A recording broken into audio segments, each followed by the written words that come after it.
भारतीय गुलकार हमेश रेशमिया की बरसों पुरानी तस्वीर वायरल, पहचानना नामुमकिन।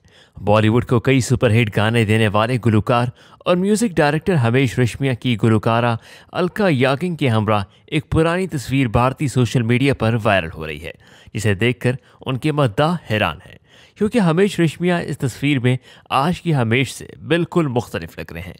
वाज़ेह है कि हमेश रेशमिया ने 1998 में अपने कैरियर का आगाज़ किया था, तहम इन्हें शोहरत साल 2000 में उस वक्त मिली जब उन्होंने सलमान खान की फिल्म का गाना कंपोज किया। हमेश रेशमिया को बॉलीवुड में तकरीबन 2 दिहाई का अरसा हो चुका है और इस अरसे में उनमें बहुत ज़्यादा तब्दीलियाँ आई हैं जो देखने वालों को हैरान कर देती हैं। हमेश रेशमिया ने 2005 में आशिक बनाया आपने गाने से प्लेबैक सिंगिंग का आगाज़ किया।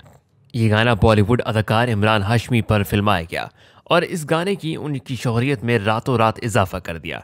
हमेश रेशमिया सिर्फ अपने गानों के लिए मशहूर हैं, बल्कि इन्हें एक ऐसे गुलकार के तौर पर भी याद रखा जाता है जो हमेशा अपने सर पर कैप टोपी पहनता है। हमेश रेशमिया गुलकारी और अदाकारी के साथ भारत के मकबूल म्यूज़िक शो इंडियन आइडल के जज भी हैं।